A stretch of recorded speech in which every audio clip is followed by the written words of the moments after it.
For someone who's curious about Islam, how would you recommend to research Islam? Is it enough to write "What is Islam" on Google? No, if you type in what is Islam on Google, I think you will also find a lot of the things that are not true, the news and all of this kinds of stuff. If what I did in the beginning is just going to people with knowledge, it can be on a different levels. I mean, it can be just a friend that you know that knows about Islam, the basics of Islam. I mean, there are so many beautiful channels nowadays, such as your channel, where you are really trying to make Islam more understandable for the people that don't understand it yet. And I mean, online we have so many options. Yes, we have our phone nowadays. You can just type things in and knowledge is accessible to your phone. Just get some books, get the right people around you.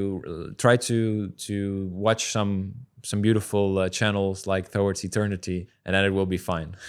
You told that you're a science guy. Yeah, you like science. You as a scientific guy. So many people think that science is contradictory to religion, especially Islam. What would you like to say to those people? Research Islam and you will find that it's not true. I mean, I always was really a fan of science, but after Islam, it made me even more interested in science. It's not that it got less or whatever. It's like even more, because now with everything that I see around me, it's like, subhanallah, the creation of Allah is so complex. All of these different kind of research they do in science. This is the beautiful thing from science as well. Of course, science can know that if you put one particle and another particle together, something happens. So they know, oh, if we do this and this, it makes this. But then still, what is the cause of that thing that happens? What is the cause of everything that happens in nature? You can research everything that happens right over here. If we plant a seed,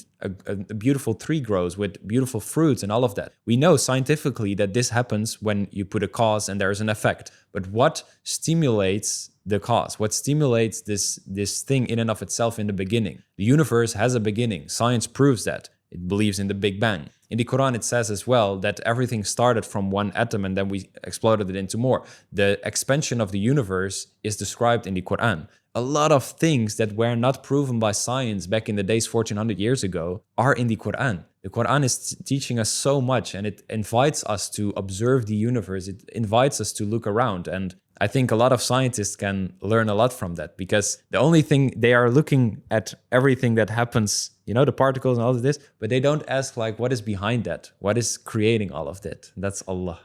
And if there was a chance to speak to all the non-Muslims in the world and they're listening to you, what would you like to say to them in a few moments?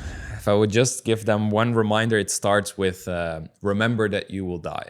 Most people just wake up and do whatever they need to do: work, kids, stress, wife, all of these things going on, money, struggles, everything. And people try to fix that, eventually realizing that they will die, and they spend all of their years blindly following their responsibilities that they had at that moment.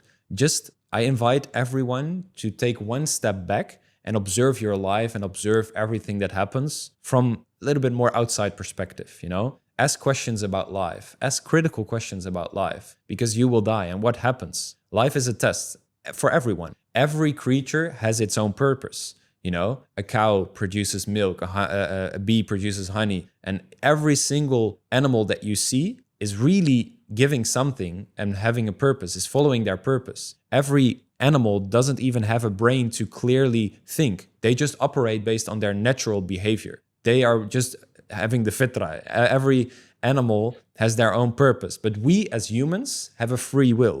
We are the only ones in this universe from what we know right now. We have a free will. We can choose between good and bad.